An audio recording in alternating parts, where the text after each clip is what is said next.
اعوذ باللہ من الشیطان الرجیم بسم اللہ الرحمن الرحیم اللہم وفقنا لما تحب وترضى واجعل عاقبۃ امورنا خیرا ولا تکلنا الی انفسنا طرفۃ عین ابدا رب ادخلنی مدخل صدق واخرجنی مخرج صدق واجعل لی من لدنک سلطانا نصیرا۔ سورہ مبارکہ بقرہ آیات کریمہ واستعینوا بالصبر والصلاۃ وانہا لکبیرۃ الا علی الخاشعین الذین یظنون انہم ملاقو ربہم وانہم الیہ راجعون۔ اللہ تبارک و تعالیٰ نے بنی اسرائیل کو جن احکام کی یاد دہانی رسول اللہ صلی اللہ علیہ وآلہ وسلم کے توسط سے فرمائی ہے، ان میں آخری حکم جس کا انہیں یاد دلایا گیا استعینوا بالصبر والصلاۃ، عون و مدد حاصل کرو صبر و صلاۃ کے ذریعے سے۔ صبر جو ایک سماجی رویہ ہے، سماجی ضابطہ ہے انسان کے لیے، انفرادی طور پر بھی ہے، لیکن چونکہ حکم بے صورت جمع ہے استعینوا بالصبر والصلاۃ، تو یہ ایک سماجی و معاشرتی حکم ہے تاکہ استقامت و پائیداری سے مدد حاصل کرو۔ عون کا معنی جیسا پہلے بیان کیا ہے کہ ہم اور مشابہ الفاظ کا معنی مدد کرتے ہیں، لیکن عون اس مدد یا اس قوت کو کہتے ہیں جو پہلے سے موجود قوت میں اضافے کے لیے اور اس کی تکمیل کے لیے حاصل کی جاتی ہے یا فراہم کی جاتی ہے، اس کو عون کہا جاتا ہے۔ اور یہ ہر انسان کی ضرورت ہے، ہر معاشرے کی ضرورت ہے، ہر سطح اور ہر طبقے کی ضرورت ہے۔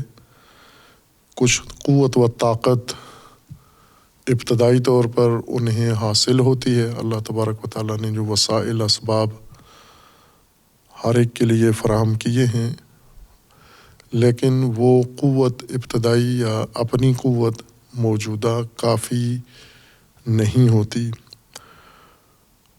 اس کی تکمیل کے لیے، تتمیم کے لیے انسان کو دوسرے منابع سے مدد حاصل کرنی ہے، قوت حاصل کرنی ہے۔ اپنی پہلے سے موجود قوت کے ساتھ اس قوت کو ملا کر انسان مطلوبہ نتیجہ لیتا ہے اور کام انجام دیتا ہے۔ اور یہ قوت جو انسان ابتدائی طور پر رکھتا ہے یہ بھی اللہ کی طرف سے ہے، اور تکمیلی قوت، اضافی قوت جو انسان کو درکار ہوتی ہے وہ بھی اللہ تبارک و تعالیٰ کی طرف سے ہے۔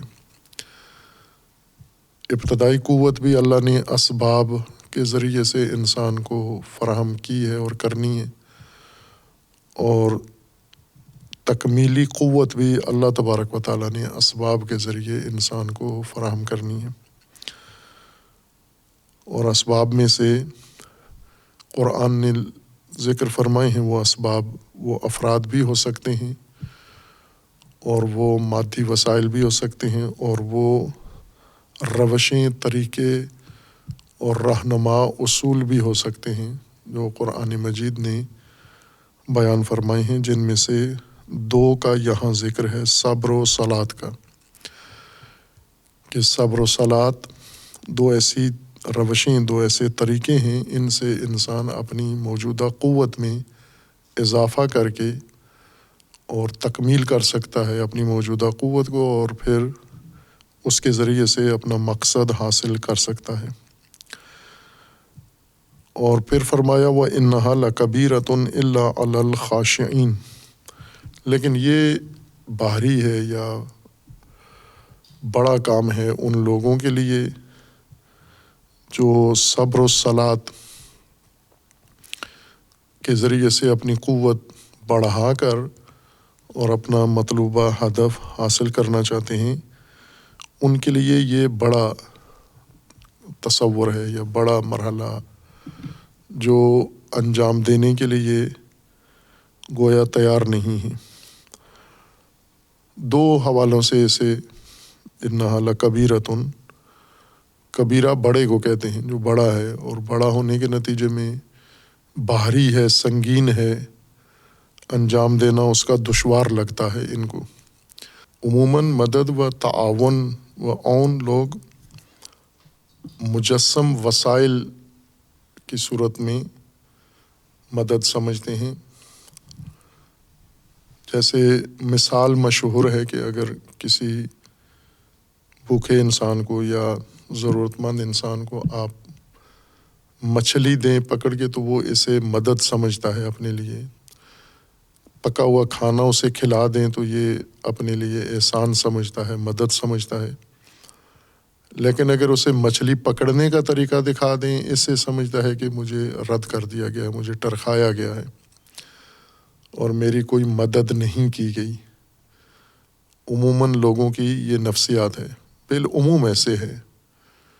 مومن، متدین، علماء، غیر علماء، سب نفسیاتی طور پر اس ذہنیت کے مالک ہیں کہ جو چیز ہمیں جس شکل میں چاہیے وہ اسی طرح سے ہمیں ملے۔ جیسے بنی اسرائیل اللہ تبارک و تعالیٰ سے یا حضرت موسیٰ علیہ السلام سے مطالبات کرتے تھے، اور جس چیز کا مطالبہ کرتے تھے وہ اسی شکل میں مانگتے تھے کہ اسی شکل و صورت میں ہمیں ملے۔ جیسے من و سلوہ، وہ غذا پکی ہوئی، تیار، آمادہ، ان کے من کے مطابق، ان کی مرضی اور خواہش کے مطابق انہیں ملے، تو یہ اسے سمجھتے تھے یہ اللہ کی طرف سے ہم پہ لطف و احسان ہوا ہے۔ لیکن اگر یہی غذا تیار کرنے کے لیے انہیں طریقہ بتا دیا جائے، اس غذا کے مواد کے حصول کا طریقہ انہیں بتا دیا جائے، اور اسے تیار کرنے اور پکانے اور آمادہ کرنے کا انہیں طریقہ بتایا جائے، تو یہ سمجھتے ہیں کہ ہمیں رد کر دیا گیا، ہماری دعا ٹھکرا دی گئی ہے، ہمارا مطالبہ پورا نہیں ہوا۔ اور آج بھی ہم لوگوں کی نفسیات دیکھیں، خواہ عوامی طبقات ہوں، کسی مشکل کا شکار ہوں، کوئی ضرورت اگر ان کو ہو اور وہ ضرورت انہیں جس طرح سے وہ چاہتے ہیں اسی طرح انہیں مل جائے، اسے مدد سمجھتے ہیں۔ لیکن اگر اس سے بہتر طور پر انہیں اس ضرورت کے حصول کا طریقہ بتا دیا جائے، منابع بتا دیے جائیں، روش بتا دی جائے، تو اسے اپنے لیے یہ سمجھتے ہیں کہ ہمیں رد کر دیا گیا ہے، ہماری بات پوری نہیں ہوئی۔ آج کی خصوصاً آج کی زندگی میں انسانوں کی ضروریات، حاجات زیادہ ہیں، چونکہ زندگی کا انداز گزشتہ زمانوں کی نسبت بالکل بدل گیا ہے۔ یا ہم موازنہ کریں، اگر زمانہ نزول قرآن کریم میں جو زندگی گزارنے کا اسلوب تھا، جو ضروریات تھیں، جو وسائل تھے، وہ کچھ اور نوعیت کے تھے، اور آج ان کی نوعیت مکمل طور پر بدل گئی ہے۔ اس وقت سادہ وسائل، سادہ ضروریات اور سادہ قسم کی حاجات تھیں، بہت پیچیدہ نہیں تھیں، اور انہیں ان کی ضرورت ہوتی تھی، وہ ضروریات انہیں فراہم کی جاتی تھیں، لیکن وہ ضروریات انہیں اس طرح سے فراہم کی جاتی تھیں جیسے مہاجرین جب مکہ سے ہجرت کر کے یثرب پہنچے، مدینہ میں پہنچے، تو ان مہاجرین کی جملہ ضروریات پوری کی گئیں وہاں پر، لیکن ایک روش کے ذریعے، ایک طریقہ کے ذریعے، ایک ضابطے کے طور پر، اور وہ یہ کہ انصار کے پاس جو وسائل زندگی موجود ہیں اور جو ظرفیت ان کے پاس موجود ہے رہائش کی، وہ تقسیم کریں مہاجرین کے ساتھ۔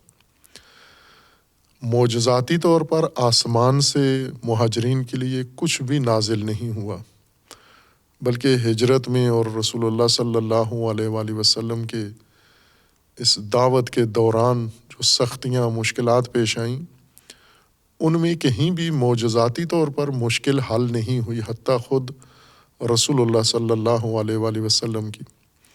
جیسے مکہ میں جو مشکلات تھیں، دشواریاں تھیں جن کے سبب مکہ کو چھوڑنا پڑا، تو رسول اللہ صلی اللہ علیہ وآلہ وسلم کو اللہ تبارک و تعالیٰ نے جو رہنمائی فرمائی، اس رہنمائی کے مطابق انہوں نے ان مشکلات سے مقابلہ کیا۔ جتنا عرصہ 13 سال کا، 13 سال یعنی نبوت کے و دعوت کے 13 سال گزارے۔ ان 13 سالوں میں رسول اللہ صلی اللہ علیہ وآلہ وسلم نے وہ روشیں اختیار کیں۔ بنی اسرائیل کی طرح آمادہ کوئی چیز انہیں نہیں ملی، اور یہ مدد کے زمرے میں اگر دیکھا جائے تو بڑی مدد، اہم مدد، بنیادی مدد یہ نہیں ہوتی کہ تیار چیز بنا کر، تیار کر کے وہ دے دی جائے کسی طبقے کو یا قوم کو یا کسی ملک کو، مملکت کو، حکومت کو۔ بڑی مدد یہ ہوتی ہے کہ اس کا طریقہ کار دے دیا جائے۔ مثلاً ہم آج کے موجودہ زمانے میں مثالیں اس کی لے سکتے ہیں کہ مختلف قسم کی حکومتیں اور ممالک ہیں، جیسے عرب ممالک ہیں، ان کی جتنی ضروریات ہیں ساری باہر سے، مغربی ممالک سے ان کو میسر آتی ہیں، یعنی بنی ہوئی چیزیں، تیار چیزیں ان کو میسر آ جاتی ہیں۔ اور عربی ممالک کے علاوہ دیگر جو ممالک ہیں وہ بھی مغربی ممالک سے مدد لیتے ہیں، لیکن وہ ان چیزوں کے بنانے کی ٹیکنالوجی لے لیتے ہیں بجائے تیار چیزیں۔ جیسے گاڑیاں، عرب ملکوں کے پاس امیر ہیں، دولت ہے اور دنیا کی بہترین گاڑیاں ہیں، لیکن کوئی گاڑی بنانے کا کارخانہ نہیں لیا انہوں نے، نہ معمولی گاڑی بنانے کی ٹیکنالوجی لی، نہ اعلیٰ اور پیش رفتہ گاڑی بنانے کی ٹیکنالوجی نہیں لی انہوں نے۔ اسی طرح اسلحہ ہے، عرب ملک و غیر عرب ملک سارے مغرب سے اسلحہ لیتے ہیں، یورپ سے اور امریکہ سے، اور وہ تیار اسلحہ بنا ہوا ان کو دے دیتا ہے، جہاز بنے ہوئے، ٹینک بنے ہوئے، گولہ بارود اور باقی ساز و سامان بنا ہوا تیار حالت میں ان کو دے دیتا ہے۔ لیکن یہی سامان تیار کرنے کا انہیں فارمولہ نہیں دیتا، یا یہ لیتے بھی نہیں ہیں، اس کی ضرورت بھی نہیں ہے انہیں۔ لیکن بعض دیگر ممالک ہیں، ان کی یہ کوشش ہے کہ ہمیں تیار چیز مدد نہ کی جائے تیار چیز کی، بلکہ اس چیز کو تیار کرنے کی ٹیکنالوجی ہمیں دے دی جائے۔ مثلاً اس وقت پاکستان انہی ممالک میں شمار ہوتا ہے جو ٹیکنالوجی نہیں لیتے باقی دنیا سے، تیار چیزیں لیتے ہیں۔ چائنا سے تیار چیزیں لے لیتے ہیں، یورپ سے، مغرب سے، باقی لوگوں سے۔ جیسے آئی ٹی کا ساز و سامان ہے، انفارمیشن ٹیکنالوجی، اس جدید ٹیکنالوجی کے ساز و سامان خرید لیتے ہیں، بنے ہوئے کمپیوٹر خرید لیتے ہیں، کمپیوٹرز کے وسائل بنے ہوئے آمادہ مختلف کمپنیوں کے خرید لیتے ہیں، زیادہ تر چائنا سے۔ لیکن یہ ساری چیزیں اپنے ملک میں بنانے کے لیے ٹیکنالوجی نہیں لیتے۔ جس چیز کی ٹیکنالوجی ان کے پاس ہے وہ جیسے کپڑا بنا سکتے ہیں یہ، یا کپڑا بنانے کے جو دیگر لوازمات ہیں وہ یہ خود تیار کر لیتے ہیں، لیکن الیکٹرانک ساز و سامان بنانے کے لیے یہ بنا ہوا سامان ترجیح دیتے ہیں اور اس طرح سے اپنی ضرورت پوری کر لیتے ہیں۔ لیکن بنی ہوئی چیز، تیار چیز کسی کو اگر مل جائے اور وہ لے کے استفادہ کرتا رہے، یہ اون نہیں ہے۔ اون طاقت کو کہتے ہیں، قوت کو کہتے ہیں۔ اون وہ قوت و طاقت ہے جو جس کے آ جانے سے انسان کے پاس موجودہ قوت و طاقت بڑھ جاتی ہے، اور پھر انسان اس اپنی طاقت اور اس تکمیلی طاقت کو ملا کر اپنا ہدف آسانی سے حاصل کر لیتا ہے اور ہمیشہ حاصل کر لیتا ہے۔ لہٰذا یہ جو اللہ تبارک و تعالیٰ نے انہیں حکم دیا استعینوا بالصبر والصلاۃ، یہ اس باب سے ہے۔ انہیں صبر و صلاۃ بتایا کہ آپ بنی اسرائیل صبر و صلاۃ سے اون طلب کرو، استعانت کرو۔ آیا 153 میں مومنین کو یہی حکم ہے، یا ایھا الذین آمنوا استعینوا بالصبر والصلاۃ ان اللہ مع الصابرین۔ یعنی ایک ٹیکنالوجی ہے جو اللہ تبارک و تعالیٰ نے ایک امت کے اختیار میں قرار دی ہے، اور وہ ہے صبر، پائیداری و استقامت۔ افرادی قوت اور مادی وسائل کی قوت اور ارادی قوت پہلے سے دی ہوئی ہے، ساتھ اللہ تبارک و تعالیٰ نے انہیں کامیابی کی یہ بنیادی چیز بھی دے دی ہے، استقامت و صبر۔ تو یہ ہمیشہ کے لیے اور ہر میدان میں استعمال ہوتی ہے۔ تیار چیز، بنی ہوئی چیز، جیسے تلوار لے لیں، نیزہ لے لیں، کھانا پکا ہوا لے لیں، یہ صرف ایک میدان میں ان کی ایک وقتی ضرورت پوری ہوتی ہے، اس سے جزوی ضرورت پوری ہوتی ہے اس سے، اور باقی میادین میں یہ چیز کام نہیں آتی۔ مثلاً اگر من و سلوہ انہیں پکا ہوا مل گیا ہے اور ان کی ضرورت سے زیادہ ہے، انہوں نے ایک وقت پہ کھا لیا ہے، باقی پھینکنا پڑے گا انہیں۔ باقی من و سلوہ دیگر کسی شعبے میں ان کے کام نہیں آتا۔ مثلاً ان کے پاس لباس نہیں ہے، کھانے کو بھی کچھ نہیں ہے، رہائش کے لیے مکان بھی نہیں ہے، اور انہوں نے من و سلوہ طلب کیا جو انہیں مل گیا ہے۔ من و سلوہ کھا کے پیٹ بھر لیا، لیکن یہ من و سلوہ تن ڈھانپنے کے لیے کام نہیں آئے گا، اور یہ من و سلوہ ان کے سر چھپانے کے لیے، رہائش کا کام، گھر کا کام، مکان کی جگہ نہیں استعمال ہوگا۔ یا ان کی روزمرہ دفاعی ضروریات ہیں، یا ان کی روزمرہ کی سماجی ضروریات ہیں، ان میں کسی کام نہیں آئے گا یہ من و سلوہ، یعنی لنگر۔ اگر یہ پکی پکائی دیگیں انہیں دے دی جائیں تو صرف کھانے کے کام آئیں گی، باقی ان کی ضروریات اس سے پوری نہیں ہوتی۔ لیکن اگر انہیں ٹیکنالوجی دے دی جائے، صبر و استقامت دے دیا جائے، تو ہر میدان میں یہ ٹیکنالوجی ان کے کام آتی ہے۔ تشبیہ دے رہے ہیں اس کو ٹیکنالوجی کے ساتھ، یہ آئیڈیالوجی ہے، یعنی یہ صبر و استقامت ٹیکنالوجی اس مشابہت کی وجہ سے سمجھانے کے لیے عرض کیا جا رہا ہے، ورنہ یہ آئیڈیالوجی ہے۔ یعنی یہ اصول ہیں، سماجی اصول ہیں، ہدایت ہے، رہنمائی ہے، ضابطہ و قانون ان کو بتا دیا گیا ہے جو ہر میدان میں استفادہ کر سکتے ہیں۔ یہ دفاعی میدان ہو صبر و استقامت، سماجی میدان ہو صبر و استقامت، ضروریات زندگی ہوں تو صبر و استقامت، وسائل زندگی ہو صبر و استقامت، ہر قسم کی مشکل ہو، مصیبت ہو، باسا ہو، ذرہ ہو، خوشحالی ہو، بدحالی ہو، ہر ماحول میں صبر و استقامت حل مشکلات ہے ان کے لیے۔ اس لیے یہ ایک پائیدار مدد اللہ تبارک و تعالیٰ نے منبع انہیں بتا دیا، استعینوا بالصبر والصلاۃ، والصلاۃ بھی اسی طرح صبر پائیداری کی طرح،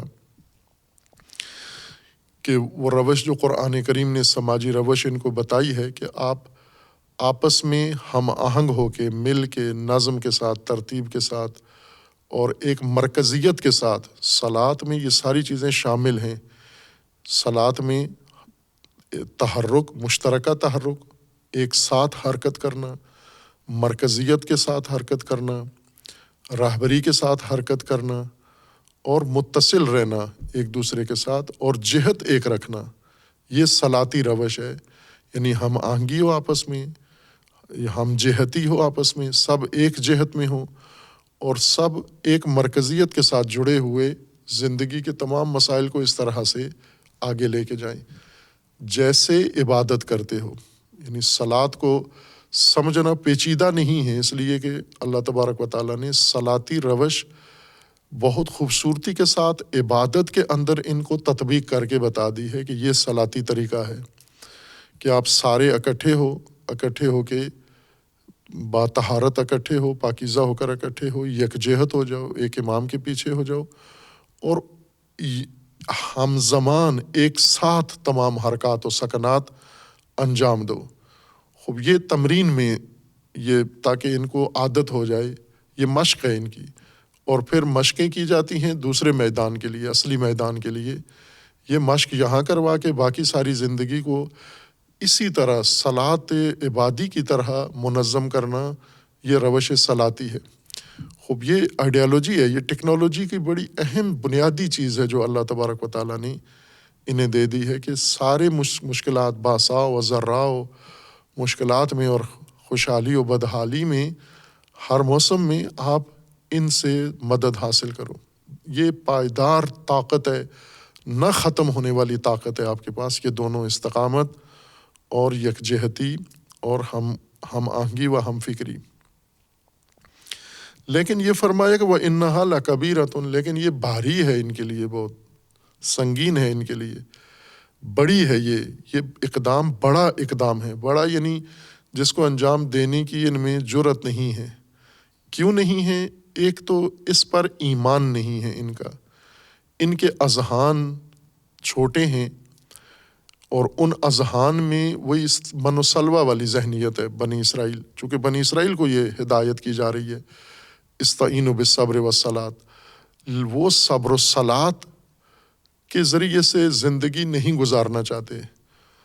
انہوں نے، ابھی آگے آئے گا اسی سورہ بقرہ میں ہی یہ سارا ماجرا ان کا تدریجاً آئے گا. انہوں نے پہلے کھانا پینا سارا تیار مطالبہ کیا، پھر تیار کھانے سے اکتا گئے، اکتاہٹ کی وجہ سے انہوں نے خام مال کھانے کا طلب کیا، یعنی وہ بھی ہمارے گھروں میں پہنچایا جائے، جو سبز منڈی میں بکتا ہے، سبزیاں جو اگتی ہیں کھیتوں میں، یہ ہمیں اللہ اور موسیٰ فراہم کریں. یہ نہیں کہا کہ ہمیں سبزیاں اگانے کا طریقہ بتا دیں یا ہمیں خود اپنی معاشی حالت بہتر کرنے کے اصول بتا دیں، پائیداری بتا دیں. جیسے مثلا مثال دی تھی کہ ابھی ہم اس وقت پاکستان حکومت و ملت سب معیشت کی مصیبت کا سامنا کر رہے ہیں. اس مصیبت میں یہ دو روشیں صبر و صلاۃ یہ حلال مشکلات ہیں. لیکن بنی اسرائیلی طریقہ یہ ہے کہ نہ ہمیں ڈالر ملیں، ہمیں قرض ملے، اور پھر وہ ختم ہو تو اور قرض ملے، وہ ختم ہو تو اور مدد ملے. یہ بنی اسرائیلی طریقہ ہے ان کا معیشت گزارنے کے لیے. اور بنی اسرائیل کو یہ کہا جا رہا ہے کہ آپ صبر و استقامت، صبر و صلاۃ اختیار کرو، جو اللہ تبارک و تعالیٰ نے اس مشکل کے حل کے لیے راستہ یا اون مقرر کی ہے تمہارے لیے. یہ باہری ہے ان کے لیے، باہری ان کی ذہنیت و نفسیات کے مطابق، کہ انہیں توقع کسی اور چیز کی ہے اور مل کچھ اور رہا ہے. دوسرا یہ کہ ان کا اس چیز پر ایمان نہیں ہے. جیسا آج ہم مسلمانوں کو دیکھیں، سورہ بقرہ آیا 153 کے مضمون کے مطابق، یا ایھا الذین آمنوا استعینوا بالصبر والصلاۃ. خوب اسے ہم آج مسلمانوں کے اندر دیکھیں، آمنو کو دیکھیں، کیا وہ صبر و صلاۃ سے اون و استعانت کر رہے ہیں، اون مانگ رہے ہیں، مدد لے رہے ہیں؟ ان کا ایمان ہی نہیں ہے استقامت و صلاۃ کے اوپر. یعنی قرآنی روشیں، الہی روشیں مانتے ہی نہیں ہیں. ان کے ذہن پہ گران گزرتی ہے، بھاری گزرتی ہے کہ اس سے کیسے مشکلات حل ہوں گی، ہماری صبر و صلاۃ سے کیسے حل ہوں گی.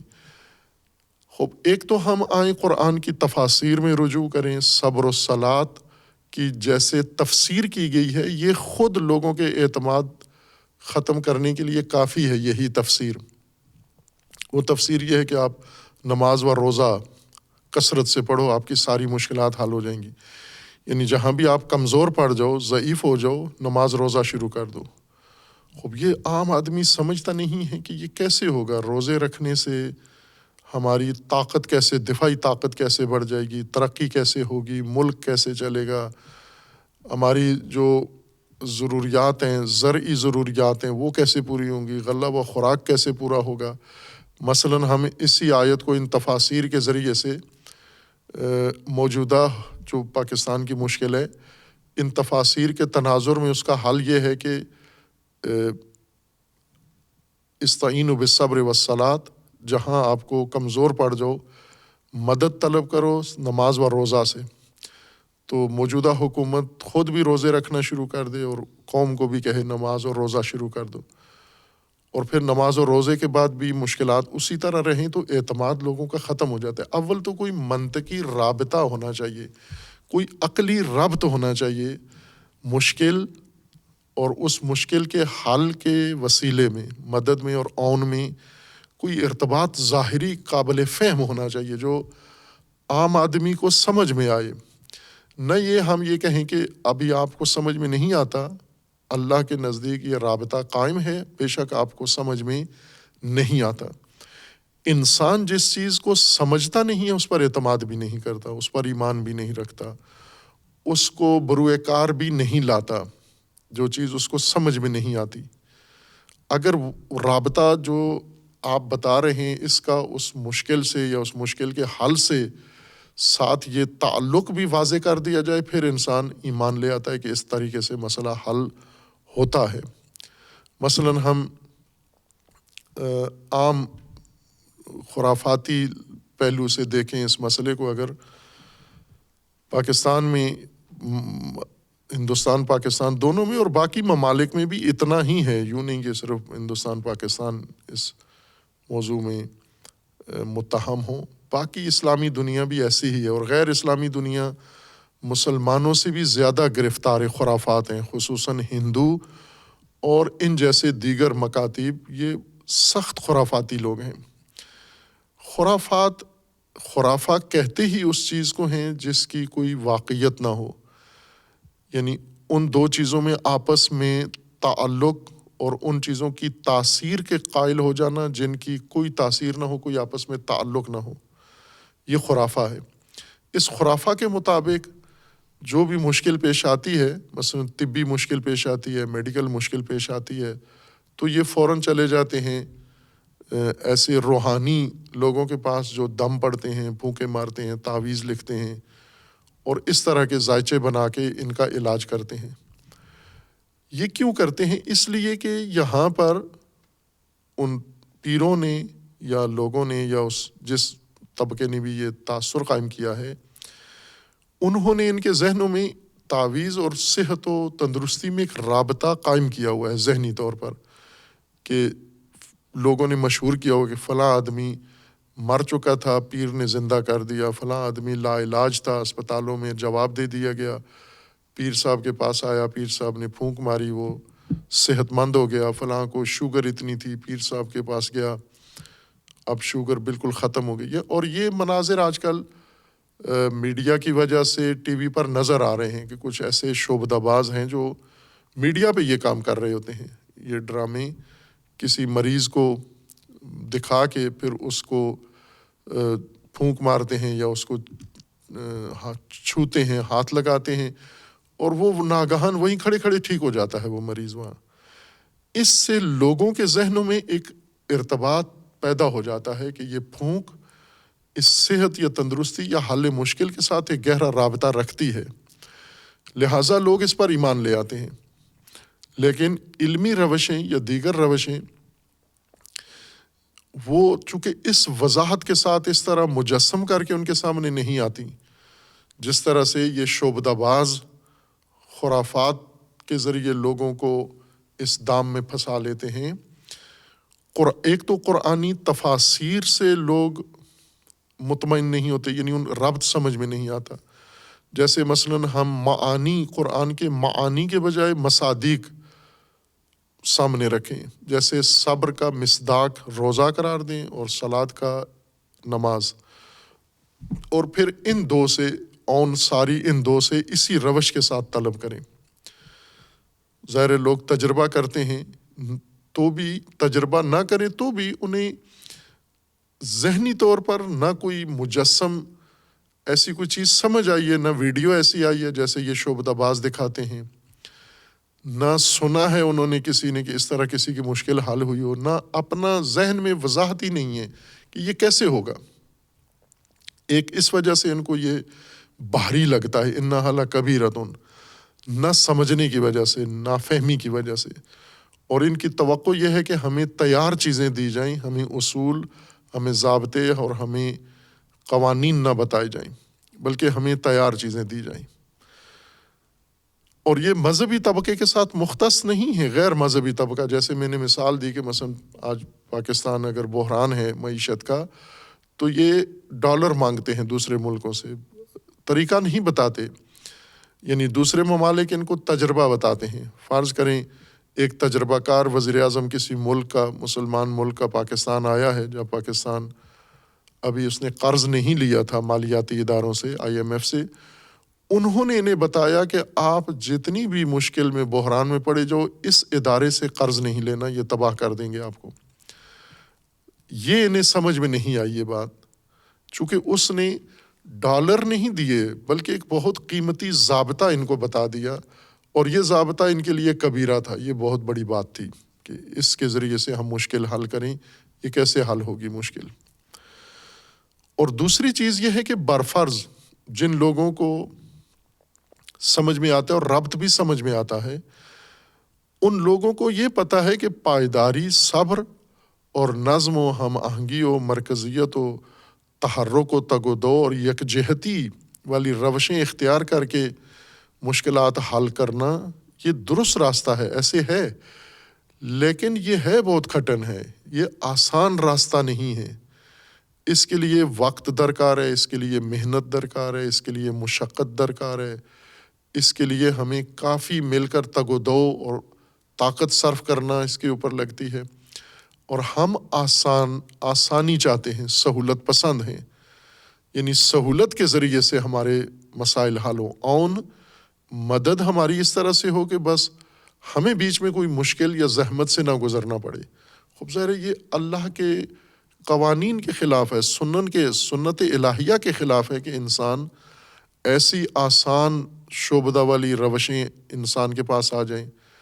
ہم اگر دیکھیں ترقی یافتہ ممالک کو دیکھیں، ترقی یافتہ اقوام کو دیکھیں کہ انہوں نے کیسے ترقی کی، کیا آسانی سے کی یا مشکل اقدام کیے، مشکل فیصلے کیے، مشکل راستے طے کیے، مشکل اقدامات اٹھائے، خوب اس سے یہ آج اس منزل پہ پہنچے ہیں۔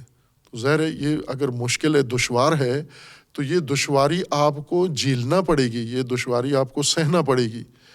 ہر راستے میں ایک دشواری ہے، آسانی ناکامی کا دوسرا نام ہے، وہ دشواری آپ کو برداشت کرنا ہوگی، اس کے لیے آپ کو آمادگی کے لیے جو دشواری ہے وہ جھیلنا پڑے گی، وہ دشواری تحمل کرنا پڑے گی، اور وہ دشواریاں جو اس ہدف تک پہنچنے کے لیے ہیں، وہ ساری دشواریاں آپ کو ایک ایک کر کے تفصیل کے ساتھ ان کو آپ کو انجام دینا ہوگا، ان دشواریوں کو عبور کرنا ہوگا، اور اس کے بعد یہ نتیجہ آپ تک پہنچے گا۔ یعنی ایک کبیرہ ہے اس وجہ سے کہ یہ اس کو عملی ہی نہیں سمجھتے، ان پر ایمان ہی نہیں ہے ان کا، اس لیے یہ چیز ان کو بھاری لگتی ہے۔ دوسرا یہ ہے کہ اگر سمجھتے ہیں برفرض صبر و صلات کی روش کو جو قرآن کی مقصود ہے، نہ جو مفسرین نے مصادیق بتائے ہیں، جو قرآن بتا رہا ہے، یہ سمجھ میں آتی ہے کہ پائیداری کامیابی کا نتیجہ ہے، اون ہے وہ نعم العون ہے، اور صلات اون ہے وہ نعم العون ہے، اور اس سے بڑھ کر کوئی اور معاونت ممکن نہیں ہے۔ جس طرح قرآن کریم نے بھی لوگوں کو حکم دیا کہ تعاونوا علی البر والتقوی، تعاون کرو ایک دوسرے کے ساتھ، اون پہنچاؤ ایک دوسرے کو، تو وہ اون بھی یوں نہیں ہے کہ دیگیں پکا پکا کے ان کو پہنچاتے جاؤ، لنگر ان کو کھلاتے رہو، یہ تعاون نہیں ہے۔ تعاون یہ ہے کہ یہی پائیداری اور یہ صبر اور یہ صلات اور یہ ہم آہنگی، یہ نظم اور یہ آئیڈیالوجی، یہی ان کو بتاؤ تاکہ جن راستوں سے آپ کامیاب ہوئے ہو انہی راستوں سے وہ کامیاب ہو جائیں۔ مثلاً ایک کامیاب کاروباری انسان وہ آسان راستوں سے گزر کے یہاں تک نہیں پہنچا، دشواریوں سے گزر کے پہنچا ہے، سختیوں سے گزر کے پہنچا ہے، مشقتوں سے اور ریاضتوں سے پہنچا ہے۔ یعنی بعض اوقات خود اس نے اپنے اوپر ٹھونسی ہیں ایسی دشواریاں، اسے معلوم تھا کہ اگر میں آج آسانی کا راستہ اختیار کروں اور کر سکتا ہوں آسانی، میرے پاس جو وسائل ہیں، پیسہ ہے، اس سے میں اپنے لیے اور اپنے بچوں کے لیے آسانی فراہم کر لوں، میں اچھی گاڑیاں رکھ لوں، اچھے اچھے گھر بنا لوں باقی، لیکن اس سے میں کاروبار میں ترقی نہیں کر سکتا، ایک بڑا کاروباری شخص نہیں بن سکتا۔ لیکن اگر میں یہ آسانیاں تھوڑی سی قربان کر دوں اور میں سختی میں جتنی ممکن ہے اس کو تحمل کروں کچھ عرصے کے لیے، اور اپنا کاروبار منظم کر لوں اور بڑھا لوں، اس کو ترقی دے کے، قائم کر کے، استوار کر کے، پائیدار بنا کے، اور بعد میں خود بھی آسانی اس سے حاصل کروں گا اور دوسروں کو بھی اس کی آسانی محسوس ہوگی۔ اب یہ ایک طریقہ ہے۔ یعنی کتنے لوگ ایسے ہیں جو مثلا ملازمتیں ترجیح دیتے ہیں، ہم ملازمتیں کریں، بھائی کہ واضح طور پر انہیں پتہ ہے کہ کاروباری لوگ اور ملازمین کی دیکھیں تو کاروباری لوگ اب ابتدا میں سختی برداشت کرتے ہیں، لیکن آخرت میں یعنی اخرى جو دوسرا مرحلہ ہے بہت خوشگوار ہوتا ہے ان کے لیے۔ ملازمین شروع سے آسانی پسند لوگ ہوتے ہیں، جو ملازمت کو ترجیح دیتے ہیں، یہ سہولت پسند ہیں، آسانی والے، کہ چونکہ ان کو ملازمت کا مطلب یہ ہے کہ دفتر انہیں نہیں بنانا پڑا، فرنیچر ان کو نہیں بنانا پڑا، جو کام کر رہے ہیں اس کا آرڈر انہیں نہیں لینا پڑا، انہیں کچھ بھی نہیں کرنا پڑتا۔ یہ صبح تیار ہو کے سوٹ پہن کے چلے جاتے ہیں دفتر میں، دفتر کس نے بنایا ہے، اس پہ پیسہ کس نے لگایا ہے، یہ کمپنی کس نے بنائی ہے، اس کے آرڈر کس نے لیے ہیں، وہ مارکیٹنگ کس نے کی ہے، اور اس کے لیے مشینری کس نے لگائی ہے، اب وسائل کس نے فراہم کیے، یہ ان کی بلا سے ملازمین کو ان ساری چیزوں سے کوئی سروکار نہیں ہوتا۔ بائیں کے کاروبار سب کو سمجھ میں آتا ہے کہ اس کے نتائج بہت عالی ہیں، لیکن اکثریت 90% افراد ملازمت کو ترجیح دیتے ہیں۔ کیوں ترجیح دیتے ہیں؟ چونکہ آسان طریقہ ہے، اس آسانی کی وجہ سے یہ کاروبار نہیں کرتے، کیونکہ کاروبار انہا لکبیرۃ، یہ سخت ہے، دشوار ہے ان کے لیے، یہ بڑا لگتا ہے ان کو، باہری کام لگتا ہے، کون کرے گا یہ کام، یہ کون کرے، میں ایسے بس یہ بہترین ہے، بس مجھے جتنا روٹی چاہیے اتنا اس سے مل جاتی ہے، یہ کافی ہے۔ یہ انہا لکبیرۃ، یہ باہری ہے ان پر۔ بس یہ جو باہری ان کو لگتا ہے صبر و صلات کا مرحلہ و عمل، یہ دو وجوہات سے ہے۔ ایک اس وجہ سے کہ سمجھتے نہیں ہیں کہ چونکہ تفسیر ایسی کی گئی ہے، مصداق ایسا ذکر کیا گیا ہے کہ اس میں اور اون میں آپس میں ربط ہی نہیں لگتا کہ یہ اون کیسے ہو سکتے ہیں، مثلاً یہ دو عبادتیں نماز روزہ یہ کیسے اون ہو سکتے ہیں۔ اون تو کوئی دوسری چیز ہو جس سے پتہ چلے کہ یہ طاقت ہے، جیسے مثلاً ابھی پاکستان جاتا ہے مالیاتی اداروں کے پاس تو وہ انہیں یہی آیت پڑھ کے سنائیں کہ آپ، قرآن نے لکھا ہے استعینوا بالصبر والصلاۃ، آپ استعانت کر رہے ہیں، مدد مانگنے آئے ہمارے پاس، تو آپ کے قرآن میں لکھا ہوا ہے نماز پڑھو، روزہ رکھو، تو یہ سارے مل کے یہ کیوں نہیں کرتے؟ آپ سارے مسلمان ہو۔ نہ وہ ان کو یہ مشورہ دیتے ہیں، نہ یہ اگر دیں بھی تو یہ کرنے کے لیے تیار نہیں ہے، چونکہ ان دونوں میں آپس میں انہیں ربط سمجھ میں نہیں آتا کہ نماز و روزہ اس کا ایک اپنا مقصد ہے، ایک اپنا فلسفہ ہے عبادت کا، عبادت کے اپنے اہداف ہیں، اس عبادت سے یہ اون نہیں طلب کی جا سکتی۔ مثلا آپ صبر و صلات دفاع کرنا ہے، جنگی مشینری چاہیے، جہاز ٹینک چاہیے، استعینوا بالصبر والصلاۃ، نماز روزہ شروع کر دو آپ، انہیں ربط سمجھ میں نہیں آتا کہ اس عبادت کا اس چیز سے کیا تعلق ہے۔ ایک اس وجہ سے انہیں یہ بات سمجھ میں نہیں آتی کہ تشریح درست نہیں ہے۔ دوسرا، کیوں کبیرہ ہے ان کے لیے؟ کبیرہ اس لیے ہے کہ یہ ان کو واقعاً بھاری لگتا ہے، اور واقعاً ہے بھی بھاری کام ہے۔ یعنی قرآن یہ نہیں کہنا چاہتا کہ ہے آسان کام، انہیں بھاری لگتا ہے، نہ ہے بھی بھاری کام ہے۔ صبر دشوار کام ہے، استقامت، پائیداری مشکلات کے اوپر، مصائب کے اوپر، سختیوں کے اوپر، رکاوٹوں کے اوپر، دشمنیوں کے مقابلے میں پائیداری بہت سخت کام ہے۔ اگر ان کو سختی لگتی ہے تو سخت ہے واقعاً یہ۔ اور دوسرا یہ کہ ان کے لیے سختی ہے چونکہ یہ اس راہ کو، یہ صلاتی روش کو سمجھتے نہیں ہیں، یا سمجھے بھی تو اس کو آگے بڑھانا ان کو بہت سخت لگتا ہے کہ یہ کام کس طرح سے کریں ہم۔ مثلاً عبادت میں ہی نماز جماعت کتنی بھاری لگتی ہے، نہیں آتے اس میں، شرکت نہیں کرتے، یعنی عبادت کی حد تک بھی اس کو نہیں کر سکے۔ صلاتی اپنی عبادت، اپنی نماز کو صلات نہیں بنا سکے، نماز ہی رکھی ہوئی ہے اپنی۔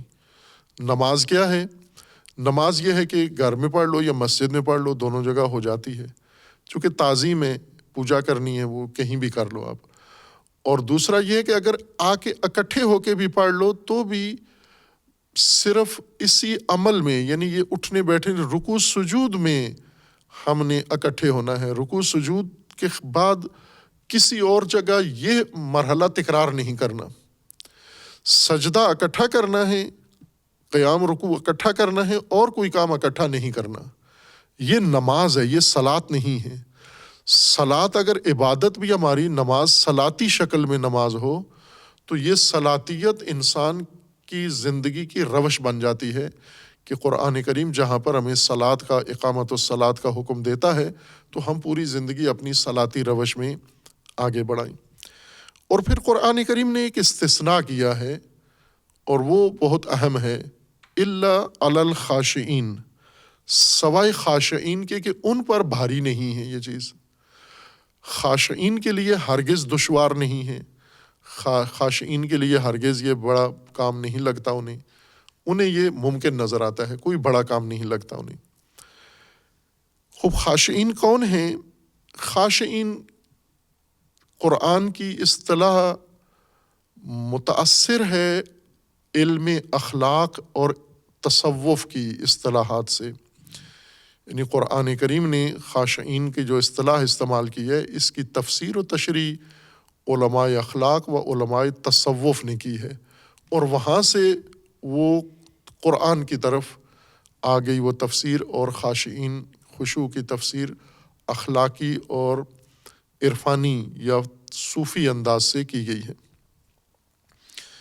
دل کی نرمی، جن کے قلوب، یعنی صفت ہے نرمی کی کہ دل انسان کے نرم ہو جائیں، قساوت کے مقابلے میں کسی جگہ اللہ نے کہا ہے کہ خشوع اختیار کرو، خضوع بھی ہے، خشوع بھی ہے، اور کسی جگہ کہا ہے کہ ان کے دل سخت ہیں، قسات قلوبکم، یا ان کے شقاوت ہے یا قساوت آ گئی ہے قلبی طور پر، یعنی یہ احوال قلبی ہیں کہ دل انسان کا بسا اوقات سخت ہو جاتا ہے، بسا اوقات نرم ہو جاتا ہے، اور خشوع نرمی دل کو کہتے ہیں۔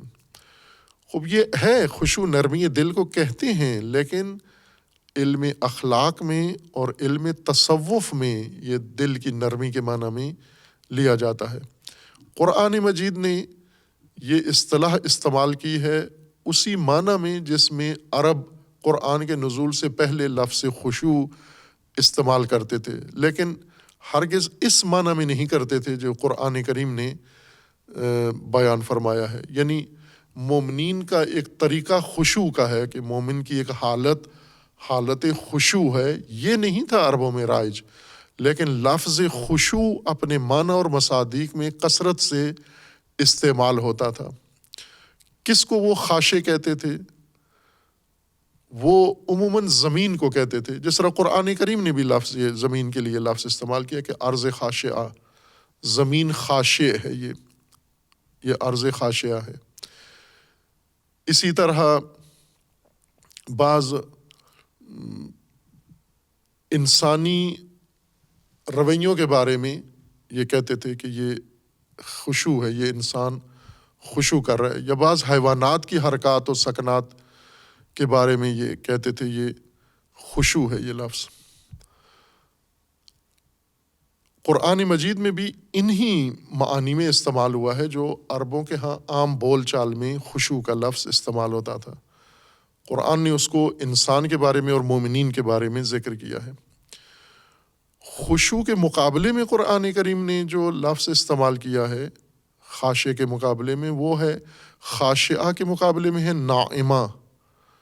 نائمہ و خاشعہ سورہ غاشیہ میں تقابل کیا ہے، وجوہ یومئذ خاشعہ، کہ کچھ وجوہ ایسے ہیں جو خاشعہ ہیں، و پھر اس کے بعد چند آیات کے بعد ہے وجوہ یومئذ نائمہ، کچھ وجوہ نائمہ ہیں۔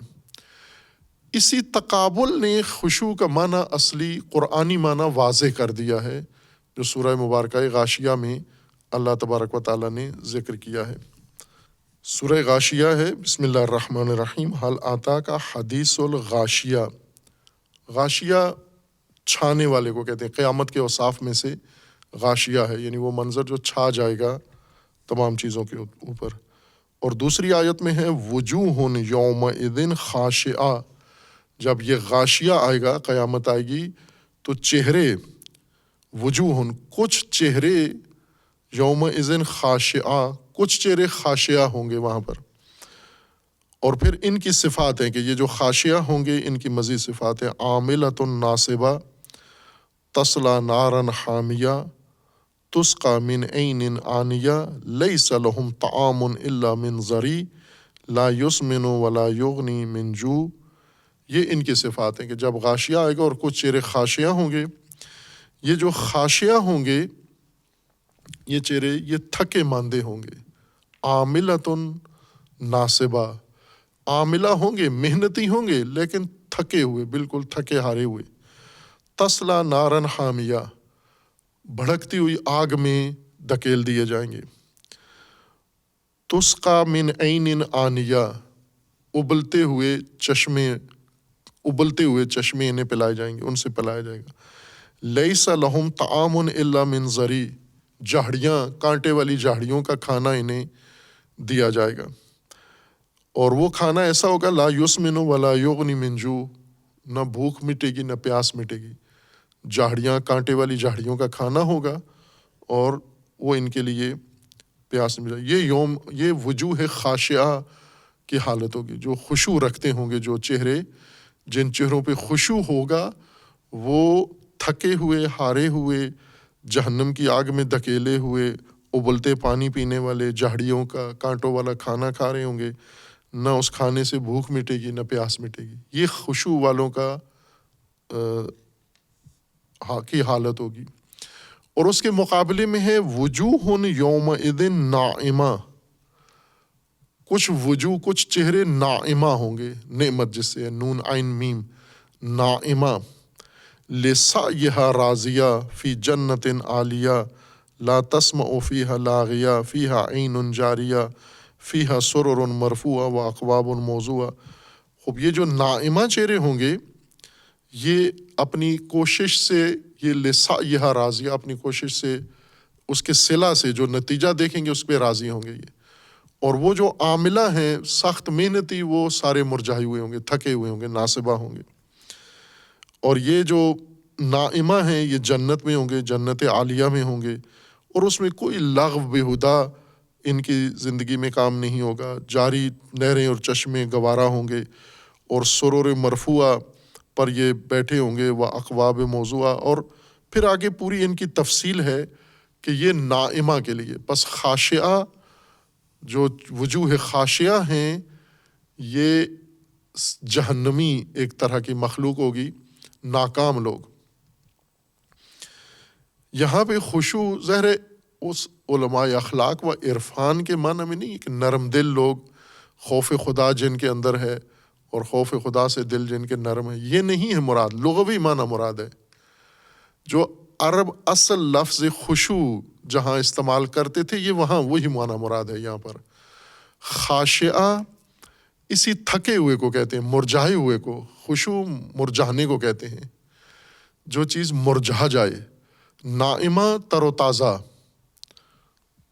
جو تر و تازہ چیز وہ ناعمہ ہے، جیسے کھلا ہوا پھول ہے، تر و تازہ ہے، یہ ناعمہ ہے۔ یا درخت ہیں، عرب درختوں کے لیے یہ لفظ استعمال کرتے تھے کہ نخل خاشعہ کون سا ہے؟ وہ کھجور کا درخت جو مرجھا جائے، جو خشک ہو جائے، اور ناعمہ یعنی وہ کھجور کا درخت جو تر و تازہ ہو اور ہر موسم میں اس کے پتے نکل رہے ہوں، کونپلیں نکل رہی ہوں اس کے، اور مزید اس پہ خوشے لگ رہے ہوں، یہ شجرہ ناعمہ ہے۔ شجرہ خاشعہ مرجھایا ہوا، پجمردہ اور جھکا ہوا درخت، یہ خاشعہ ہے۔ خوب، پس اصل خشوع لغت کے لحاظ سے اس کا معنی یہی مرجھانا، پجمردہ ہونا، بجھ جانا اور تھک جانا ہے۔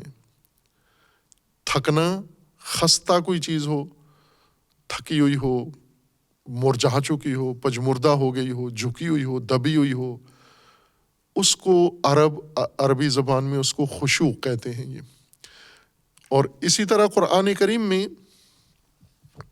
عرض خاشعہ بھی استعمال ہوا ہے کہ انہیں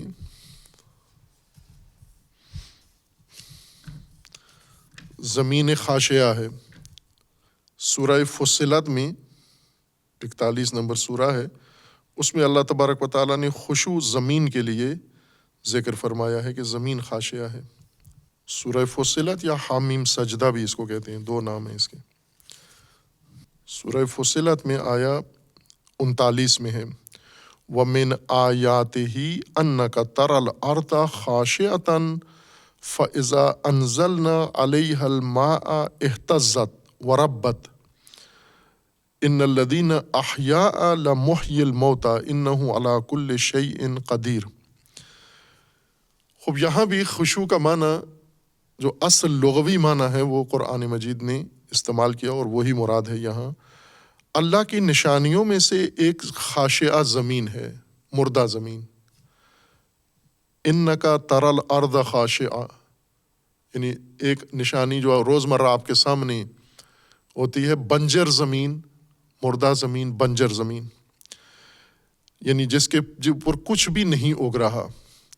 یہی جو خاشعہ زمین آپ کی آنکھوں کے سامنے ہے، مری ہوئی مردہ پجمردہ زمین، فَإِذَا أَنزَلْنَا عَلَيْهَا الْمَاءَ، اسی زمین پر جب بارش ہوتی ہے، پانی آتا ہے، اہتزت، یہ زمین، اس میں نکھار آ جاتا ہے، اس میں اہتزاز آ جاتا ہے، یہ نکھار پیدا ہو کے اگانا شروع کر دیتی ہے، اس کے اندر سبزہ نکلنا شروع ہو جاتا ہے، وَرَبَّتْ، اور اس کے اندر مختلف پودے اور فصلیں اور ہر چیز پرورش پانا شروع ہو جاتی ہے۔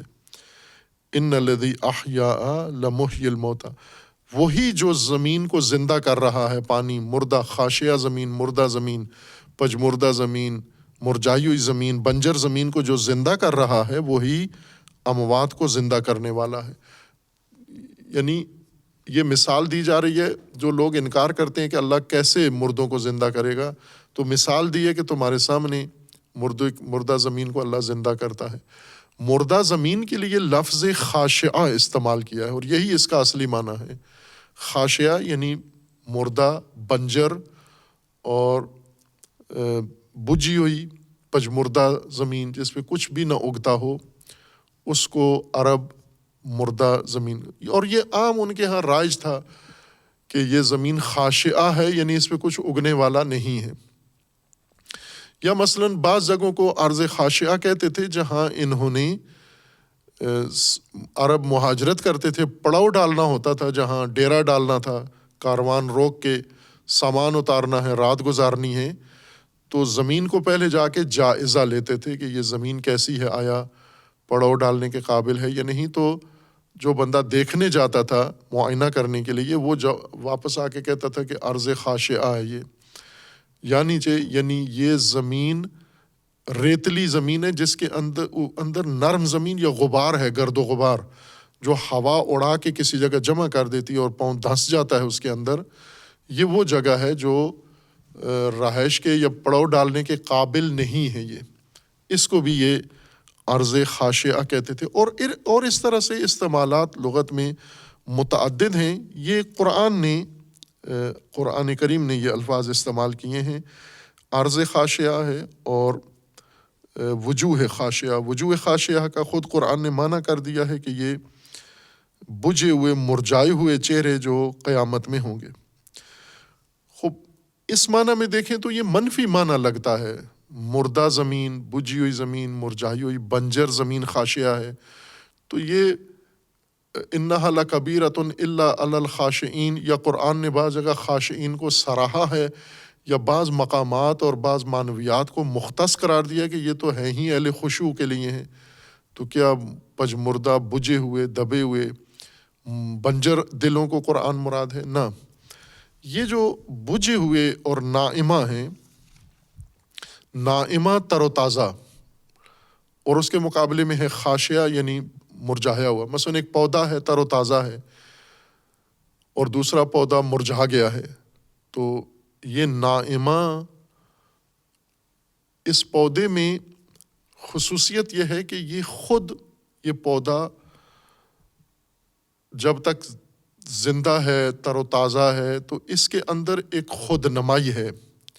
یہ پودا اپنی تراوت کے ذریعے، اپنی شادابی کے ذریعے، اپنی حیات کے ذریعے، اپنے نکھار کے ذریعے سے ایک خود نمائی کرتا ہے۔ یہ پودا، ہر وہ چیز جو نائمہ ہے، تر و تازہ ہے، تو اس کے اندر خود نمائی ہے، وہ اپنے آپ کو دوسروں کے سامنے پیش کرتا ہے، اپنی نمائش کرتا ہے، اپنے حسن کی نمائش کرتا ہے، اپنے وجود کی نمائش کرتا ہے۔ مثلا ہم چمن میں جائیں تو ہماری نگاہیں خوبصورت پھولوں پہ جاتی ہیں۔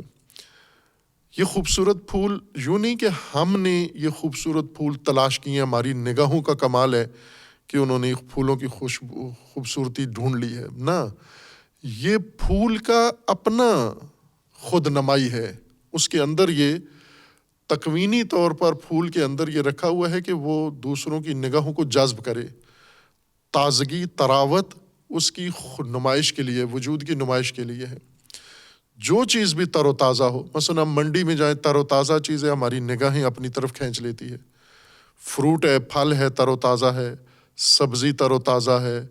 اسی طرح ہم جانوروں کو دیکھیں، جو موٹے تازے تر و تازہ جانور ہیں، یہ سب انسان کی نگاہوں کو اپنی طرف کھینچ لیتے ہیں۔ یہ چونکہ خصوصیت ہے ان کے اندر، یہ ان کے اندر ایک کشش ہے، یہ تازگی، یہ ناعمہ ہونا، یہ کشش ہے کہ یہ لوگوں کو اپنی طرف کھینچ لیتے ہیں۔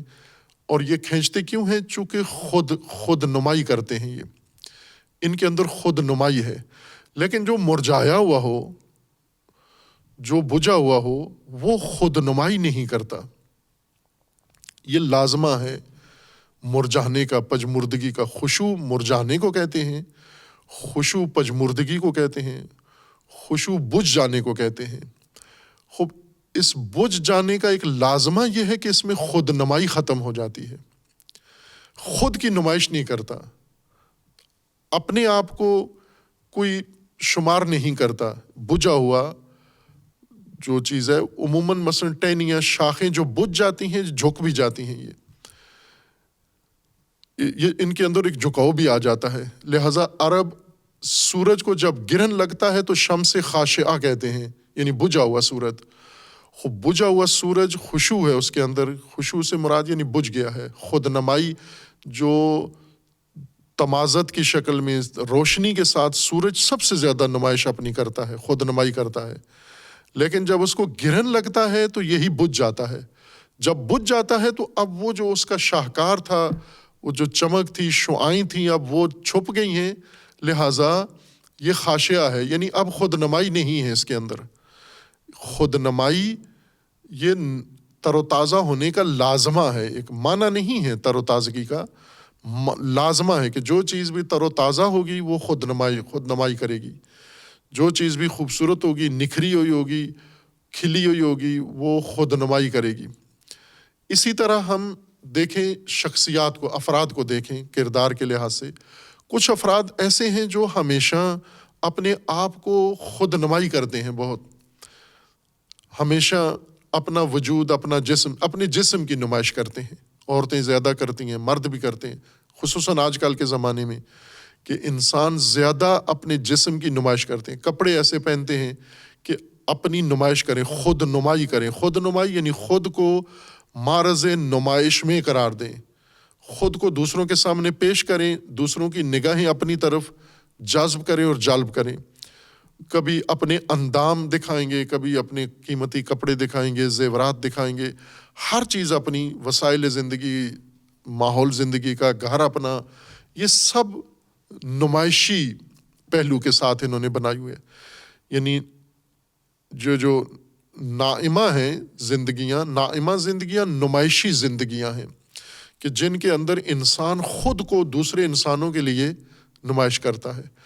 اس کے بجائے کچھ ایسے انسان ہیں کہ جن کے اندر ساری خوبیاں ہیں، کمالات ہیں ان کے اندر، فضائل ہیں ان کے اندر، لیکن اس طرح خود نمائی نہیں کرتے، اپنی نمائش نہیں کرتے، اپنی جو خوبیاں ہیں ان کو چھپا کے رکھتے ہیں، ان کو اوجھل رکھتے ہیں، کسی کو معلوم بھی نہیں ہوتی کہ یہ اتنے فضائل و کمالات کا مالک ہے، برخلاف اس دوسرے آدمی کے کہ شاید اندر کچھ بھی نہ ہو لیکن باہر بہت کچھ لوگوں کے سامنے تاثر دیتا ہے۔ مثلا پیسہ ہے، جن لوگوں کے پاس بہت پیسہ ہے وہ مختلف قسم کے لوگ ہیں۔ کچھ ایسے ہیں نو دولتیے جن کو کہتے ہیں، یعنی نئی نئی دولت جن کے پاس آئی ہے، یہ بھرپور اپنے پیسے کی نمائش کرتے ہیں۔ یہ لباس اپنا اس طرح سے پہنیں گے، اپنے بیوی بچوں کو نمائشی حالت میں لے آئیں گے، اور اپنا گھر اس طرح سے بنائیں گے، گاڑیاں اس طرح سے رکھیں گے، اور اپنا دوستیاں اور روابط اسی طرح سے رکھیں گے، سارے نمائشی کیفیت کے ساتھ ہیں۔ ان سے بڑے مالدار ہیں جو خاندانی لوگ ہیں، اقدار والے، اقدار کے مالک ہیں، رواداری والے ہیں، پیسہ بے تحاشا ہے ان کے پاس، لیکن لباس بالکل معمولی پہن کے رکھتے ہیں، گھر اپنا معمولی، سواری معمولی، موٹر سائیکل پہ گھوم رہے ہیں یا پیدل چل رہے ہیں۔ کثرت سے ہیں ایسے لوگ۔ ان کی ظاہری وضعت دیکھ کر نہیں انسان کہہ سکتا کہ اتنے بڑے مالدار لوگ ہیں۔ یہ جو سب کچھ ہوتے ہوئے، یعنی اتنا مال منال ہوتے ہوئے، اس مال منال کی نمائش نہیں کر رہے۔ بعض کے پاس مال و منال ہے، نمائش ہے، مال منال تھوڑا ہے، نمائش زیادہ ہے۔ یہ جو نائمہ ہیں، یعنی جن کے اندر نمائش زیادہ ہے، یہ اپنی طرف ساری توجہ کھینچتے ہیں۔ لیکن جن کے پاس سب کچھ ہے لیکن ایسے زندگی گزار رہے ہیں جیسے ان کے پاس کچھ بھی نہیں ہے، مرجھائے ہوئے، بجھے ہوئے، اس درخت کی طرح جھکے ہوئے، یا اس زمین کی طرح بالکل ان کے پاس جائیں تو ایسے لگتا ہے بنجر زمین ہے، کچھ بھی نہیں ہے اس کے اندر، لیکن ہے بہت کچھ ان کے اندر۔ اس لیے یہ لازمہ ہے خشوع کا، خشوع مرجھانا، پجمردہ ہونا اور بنجر ہونا یا دبا ہوا ہونا، سوکھا ہوا ہونا، خشک ہونا، یہ ان معنوں میں استعمال ہوتا ہے۔ مومنین کے لیے خاشع مومنین کون ہیں؟ وہ جو خود نمائی نہیں کرتے۔ وہ جو کیوں نہیں کرتے؟ چونکہ انہیں اپنے اوپر جب وہ اپنا حسن دیکھتے ہیں تو اپنے اوپر ایک حسین تر نظر آتا ہے، وہ ہے اللہ تبارک و تعالیٰ کی ذات۔ جب وہ اپنے وسائل دیکھتے ہیں تو اپنے اوپر ایک زیادہ مالک عظیم نظر آتا ہے جو سب کا مالک ہے، اور یہ سب کچھ اس کا سمجھتے ہیں، یہ اپنا ہے ہی نہیں ان کا، یہ کس کی نمائش کریں، یہ تو ہے ہی کسی اور کا ہے یہ سارا کچھ۔ اس لیے یہ جو زندگی گزار رہے ہوتے ہیں یہ لوگ ایسے پجمردہ لوگوں کی طرح زندگی گزارتے ہیں، نمائش نہیں کرتے، اپنے پاس موجود ان وسائل کی نمائش نہیں کرتے یہ لوگ۔ اس وجہ سے یہ خاشعہ ہیں، یہ خاشعین ہیں۔ خوب یہ خاشعین کیوں ہیں؟ چونکہ اللہ تبارک و تعالیٰ کی معرفت، اللہ تبارک و تعالیٰ کا قرب، اللہ تبارک و تعالیٰ کی خشیت، پرواہ اللہ کی، یہ انہیں سر اٹھانے ہی نہیں دیتی، اس لیے جھک کے رہتے ہیں۔ یہ سر جب یہ اٹھاتے ہیں، مثلا جو ہلکے لوگ ہیں یہ سر اٹھا کے گردن اکڑا کے چلتے ہیں، چونکہ انہوں نے عام لوگوں کو دیکھا ہے اور لوگوں کے اوپر گردن اوپر کر کے رکھتے ہیں۔ لیکن جو خاشعین ہیں یہ لوگوں کے بجائے اللہ کو دیکھتے ہیں، اور اللہ کے سامنے گردن اکڑا کے چلنا یہ اپنے لیے شایع نشان نہیں سمجھتے، یہ اپنی عظمت گردن جھکانے میں رکھتے ہیں۔ اس لیے یہ جھکے ہوئے لوگ، یہ عاجزی کے ساتھ، انکساری کے ساتھ رہنے والے لوگ، اور یہ گویا مرجھائے ہوئے پجمردہ لوگ جو ظاہراً نظر آتے ہیں، کس وجہ سے؟ اللہ تبارک و تعالیٰ کے قرب اور اللہ تبارک و تعالیٰ کے اوپر یقین اور ایمان کے نتیجے میں ایسی زندگی جب اختیار کرتے ہیں، یہ خاشعین ہیں۔ اور یہ وہ خاشعین ہیں جو اللہ کے کسی حکم کو اپنے لیے دشوار نہیں سمجھتے، چونکہ عظمت خدا ہمیشہ ان کے دلوں کے اوپر مستولی رہتی ہے، ہمیشہ خشیت خدا ان کے سراپا وجود پر حاوی رہتی ہے، جو انہیں نمائش اپنی کرنے ہی نہیں دیتی۔ یہ فقط اللہ تبارک و تعالیٰ کی ابدیت میں مصروف ہیں، سب کچھ ہوتے ہوئے یہ اس طرح تر و تازہ اور پھولوں کی طرح چمن بنا کے اور لوگوں کی توجہ جذب نہیں کرتے۔ یہ خاشعین ہیں۔ یہ خاشع یعنی سب کچھ ہوتے ہوئے جھکے ہوئے لوگ، یہ اللہ کے کسی حکم کو اپنے لیے دشوار نہیں سمجھتے۔ خوب ابھی ہم مثلاً اپنے اس وقت کے موجودہ نسل کو دیکھیں، مثلاً ہم اپنی قوم کو دیکھیں کہ انہیں اللہ کا نظام امامت کتنا بھاری نظر آتا ہے۔ نظام امامت انہا لکبیرۃ الا علی الخاشعین،